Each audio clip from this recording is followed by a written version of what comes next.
Carla, ganito pala tratuhin ng kanyang bagong asawa. Umani ng samot-saring reaksyon mula sa netizens ang buhay ngayon ng kapuso actress na si Carla Abellana. Matapos siyang makasal sa doktor na si Reginald Santos, hindi lingid sa kaalaman ng marami na sa kabila ng kanyang makinang at matagumpay na karera sa showbiz, dumaan sa matitinding pagsubok sa buhay si Carla lalo na sa usapin ng pag-ibig. Matatanda ang unang ikinasal si Carla sa aktor na si Tom Rodriguez noong October 2021. Matapos ang 7 taon nilang relasyon, ang akala ng marami ay ito na ang simula ng kanilang happy ever after. Pero laking gulat ng lahat nang maghiwalay sila matapos lang ang ilang buwan. Noong June 2022, tuluyan ng kinumpirma ang kanilang masalimuot na hiwalayan na naging usap-usapan sa buong bansa. Ngunit matapos ang sakit at makalipas ang ilang taon, muling nakahanap ng pag-ibig si Carla sa katauhan ni Dr. Reginald Santos.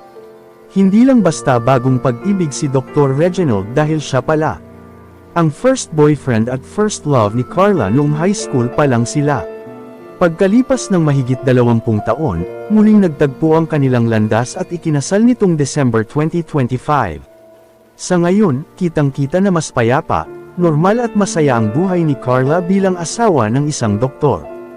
Sa kanyang latest post sa social media, ipinakita ni Carla ang kanyang simpleng buhay sa bahay na malayo sa ingay ng showbiz. Naging viral ang post ni Carla Abellana kung saan ipinasilip niya ang kanyang buhay bilang housewife ni Dr. Reginald.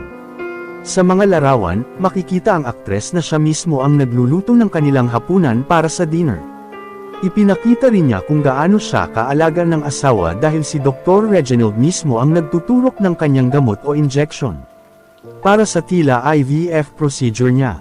Kasama rin nila sa bahay ang kanilang mga fur babies o mga alagang hayop, na itinuturing na nilang parang mga tunay na anak.